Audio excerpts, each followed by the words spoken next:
Hello à tous, j'espère que vous allez bien. Aujourd'hui on se retrouve pour une nouvelle vidéo que j'avais extrêmement hâte de vous faire, car il s'agit d'une vidéo Airbnb où je vais vraiment vous expliquer un petit peu mon expérience sur Airbnb en tant que hôte. C'est comme ça qu'on dit hôte? Non. Oui, en tant que hôte, enfin j'accueille des gens chez moi quoi, en Airbnb. Et je vais également vous donner tous mes conseils, surtout si vous avez un appartement ou une maison que vous souhaitez mettre sur Airbnb. J'ai plein de conseils à vous donner, surtout que ma note sur Airbnb en tant que hôte est de 4,85 étoiles, ce qui veut dire que je suis coup de cœur voyageur, donc je pense que je suis assez bien placée pour vous expliquer.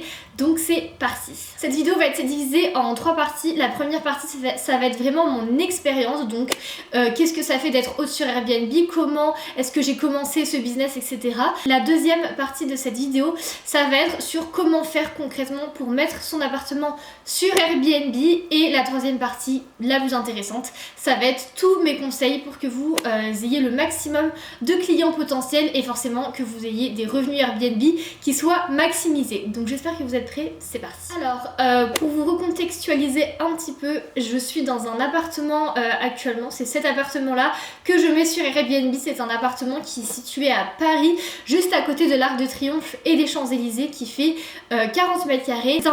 C'est un appartement qui appartient à mes parents, donc ce n'est pas moi la propriétaire, mes parents sont propriétaires, mais c'est moi qui en ai la charge de A à Z sur Airbnb. C'est moi qui m'occupe de tout le planning Airbnb, des rentrées d'argent, etc. Et voilà, là-dessus ils me laissent complètement libre, ils n'ont absolument pas la main dessus, car en fait j'habite dans cet appartement, c'est moi qui m'occupe de tout le business Airbnb autour. Ça fait 6 mois que j'habite ici, ça fait 6 mois que cet appartement est sur Airbnb. Avant mes parents n'y avaient pas pensé, en fait avant il y avait un locataire qui payait ses mensualités comme un locataire normal, sauf que là la personne est partie et moi suite à une rupture j'ai décidé de m'installer dans cet appartement et du coup de le mettre sur Airbnb pour vraiment maximiser les revenus. Mon appartement il est loué à peu près une semaine par mois, souvent ce sont des plages de 4 jours où les gens restent 4 jours, puis après j'ai un nouveau voyageur qui arrive, etc. Mais en fait j'essaye de le louer de façon à rembourser l'emprunt mensuel et du coup de pouvoir payer un loyer et également de gagner l'argent dessus. Donc je vais pas vous dire exactement combien je me fais par mois, surtout que ça dépend si on est en haute ou en basse saison, si je peux accueillir du monde ou pas. Mais pour vous donner un ordre d'idée, mon appartement la nuit coûte entre 180 et 250 euros net, donc ça c'est vraiment l'argent que je me fais net. Eux les voyageurs payent un peu plus parce qu'il y a des frais de service et que Airbnb se prend 3% sur ce que je gagne. Donc voilà, par mois je vais vous donner pareil une petite fourchette, mais si je loue mon appartement au minimum, donc ça va être on va dire 8 nuits par mois, je vais toucher à peu près 1300 euros net. Et si je le loue au maximum, vous voyez les revenus peuvent très vite augmenter et je peux me faire jusqu'à 4000, 5000 euros net par mois grâce à mon logement. Donc tout à l'heure je vous disais que j'étais super host sur Airbnb, donc qu'est-ce que ça veut dire, comment on fait? Alors pour être super host sur Airbnb, en fait l'avantage c'est que votre appartement va être mis en valeur, en avant pour les autres voyageurs par rapport aux autres annonces. Et il y a quand même pas mal de critères à cocher, notamment avoir au moins une note de 4,85 étoiles sur 5. Et j'ai aussi la chance de pouvoir choisir mes voyageurs, c'est-à-dire que quand une personne veut réserver mon logement, vous savez, il y a la demande de confirmation, c'est-à-dire que moi je dois accepter, donc avant d'accepter quelqu'un chez moi, je lis bien tous les avis sur la personne, je regarde les photos, etc. J'ai pas envie d'accueillir n'importe qui chez moi vu que c'est quand même un bel appartement et voilà, j'ai pas envie que quelqu'un l'abîme ou quoi. Voilà, vous savez un petit peu le contexte. En tout cas ça fonctionne vraiment très bien, ça dépend des mois. Par exemple, vous voyez, janvier, février, mars, j'ai pas eu grand monde parce que c'est une période très calme à Paris, mais encore une fois ça dépend de votre logement, ce qu'il a à offrir, la localisation. Je pense que un appartement à Paris c'est absolument pas pareil que si vous aviez une maison en Dordogne. Enfin vous voyez, ça dépend vraiment. C'est sûr qu'il y a vraiment des tendances qui se dessinent. En tout cas moi je parle du marché parisien, mais par exemple mon père a un appartement aussi qui met en location dans Paris, mais cette fois-ci du côté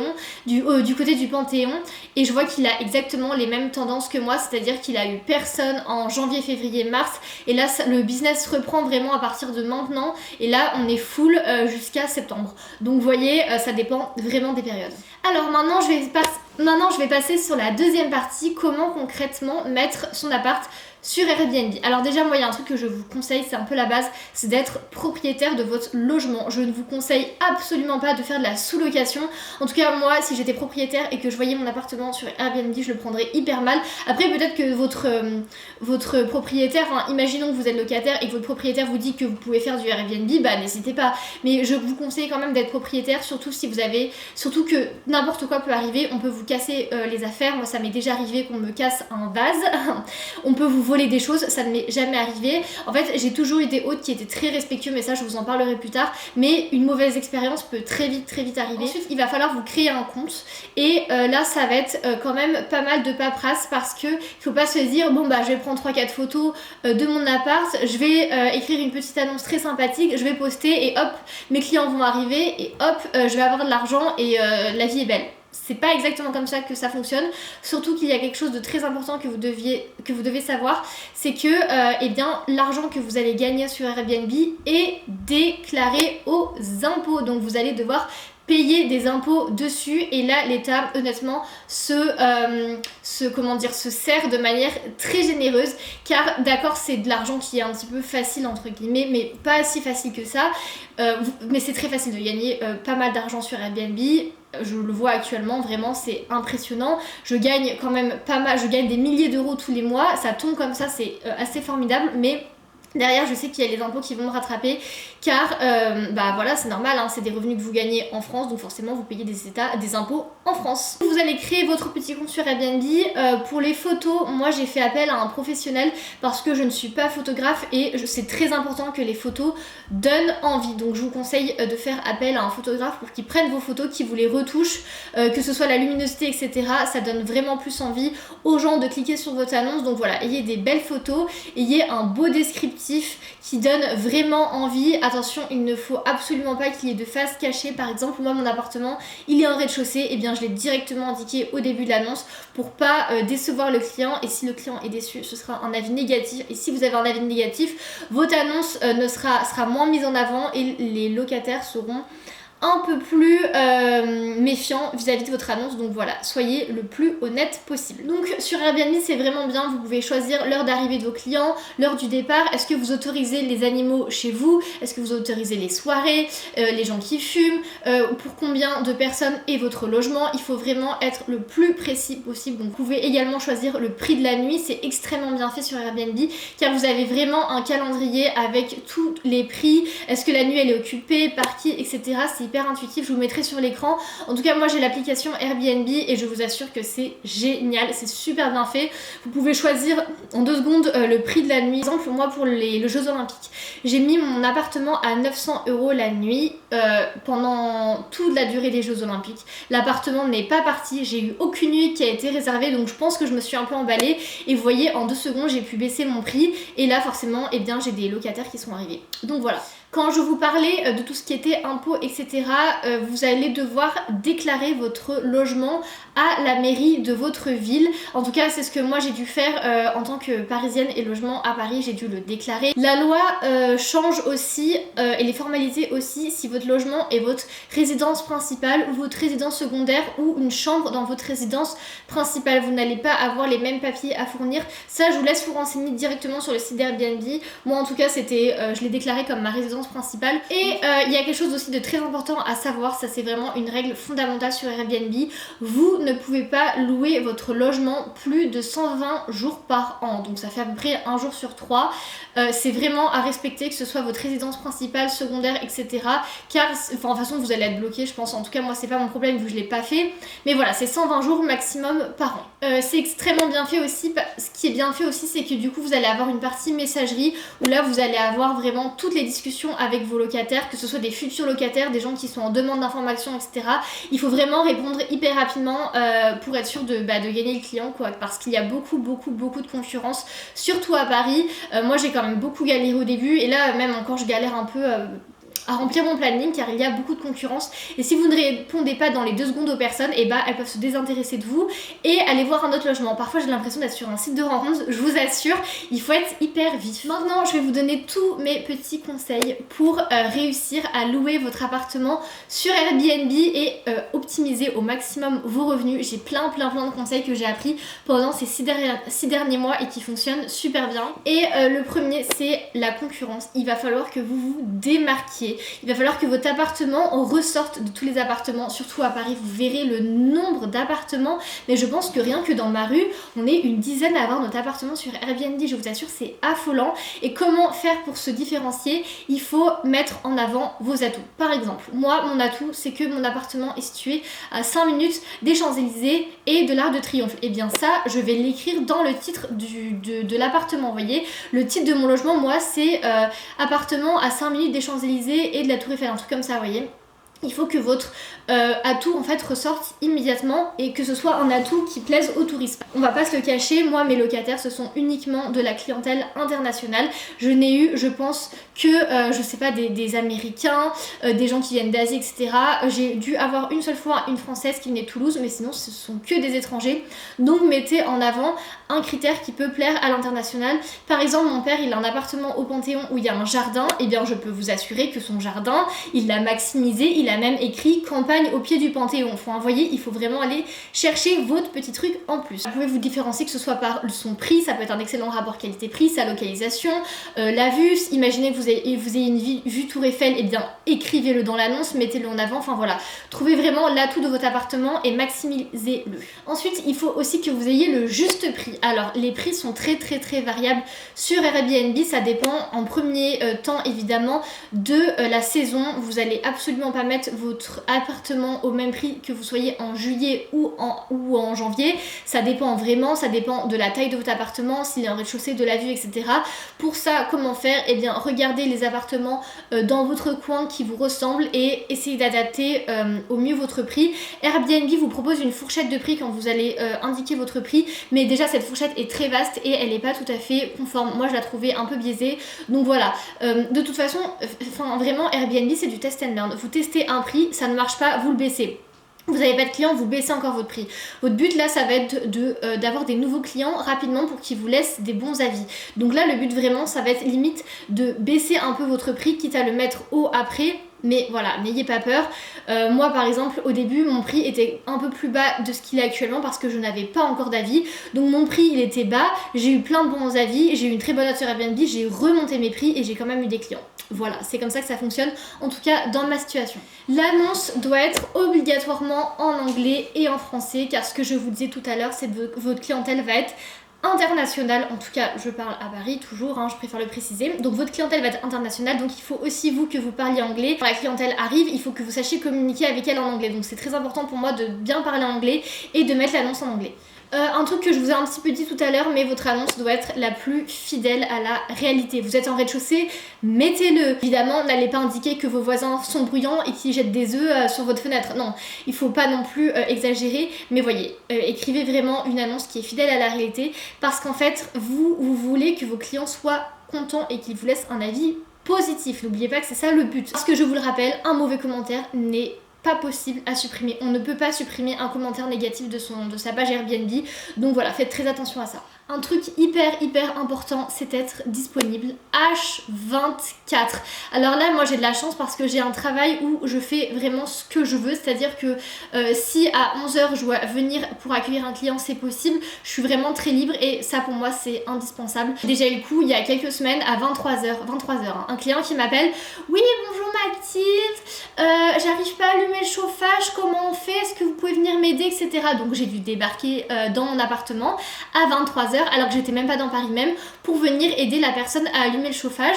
Il y a une autre fois, une personne, elle m'appelle à 15h, elle avait laissé ses clés à l'intérieur de l'appartement et j'ai dû venir lui ouvrir. Donc il faut être tout le temps disponible, jour et nuit. Je vous assure, moi la nuit, je suis disponible pour mes clients s'ils ont un problème. C'est inimaginable pour moi de laisser un client dans le pétrin. Alors une solution si vous n'êtes pas dispo, c'est d'utiliser un système de conciergerie, mais c'est quand même très onéreux. Je pense qu'un système de conciergerie vous prend 20 à 30% de vos revenus, et en fait c'est une personne qui tout simplement va être disponible à votre place pour donner les clés, reprendre les clés, répondre aux questions, etc. C'est très coûteux, moi je le fais pas, mais ça peut être une solution. Un autre truc qui se rapproche un peu, mais il faut répondre le plus rapidement possible. On vous envoie une demande d'information sur Airbnb, répondez directement.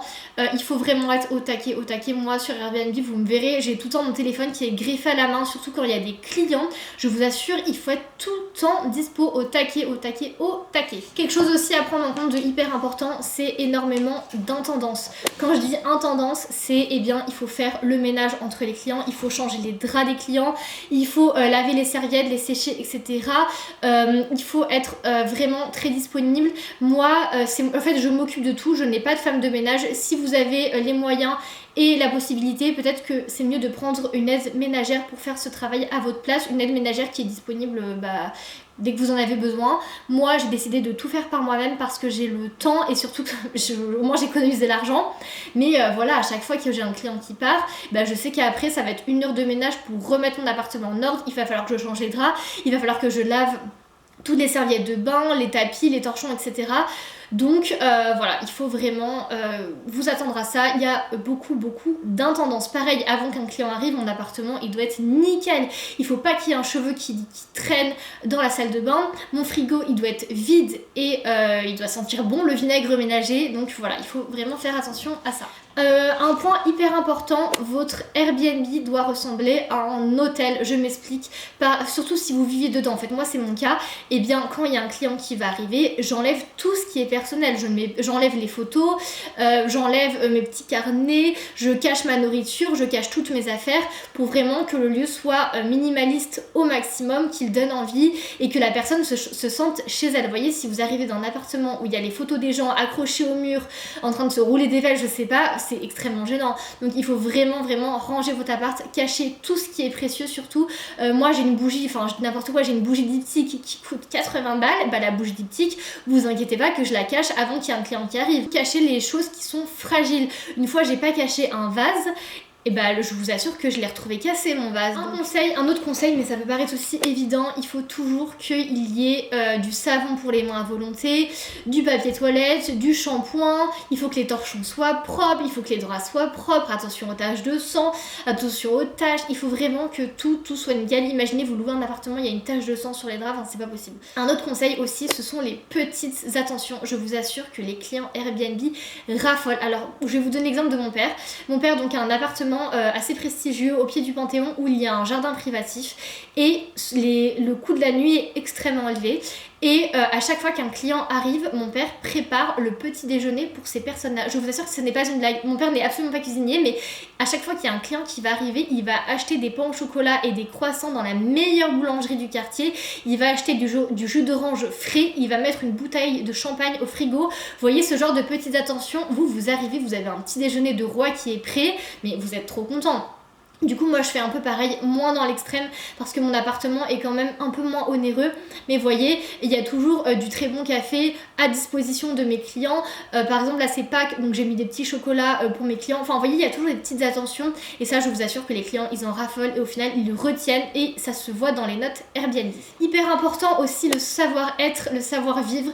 Il faut être hyper curieux avec les clients, il faut être hyper positif, hyper agréable. Vous voyez quelqu'un qui va arriver, moi je vais toujours lui demander d'où vous venez, qu'est-ce que vous faites dans la vie, pourquoi vous êtes à Paris, etc.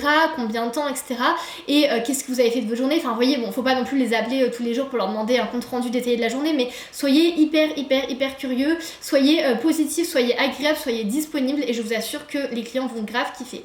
Un petit conseil aussi, mettez un petit guide des bonnes adresses de votre quartier. Par exemple, moi j'ai fait un guide où j'ai mis mes brunchs préférés, mes restaurants préférés, les balades à faire, etc. Et ça, je vous assure que ça fait la différence. Votre client, il arrive, il connaît pas le quartier, il connaît pas la ville, il veut bien manger, il veut bien kiffer son séjour. Et bien, il a votre petite fiche de bonnes adresses et ça fait trop plaisir. Donc voilà, pour résumer, moi je dirais que Airbnb, j'adore franchement. J'espère vraiment continuer à le faire. vraiment le maximum de temps que c'est possible.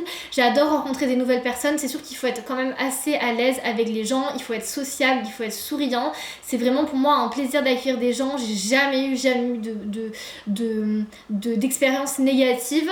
Je m'en suis toujours très bien sortie et voilà, là j'ai encore plein de clients qui vont arriver pour les prochains mois et je vous assure que vraiment ça vaut vraiment la peine. Non seulement vous remboursez votre prêt grâce à vos locations, vous faites de l'argent, moi je me fais des bénéfices à chaque fois. On me demande parfois comment est-ce que je fais pour voyager autant. Vous voyez par exemple là dans 2 semaines je pars 3 semaines au Japon toute seule, c'est quand même un sacré budget.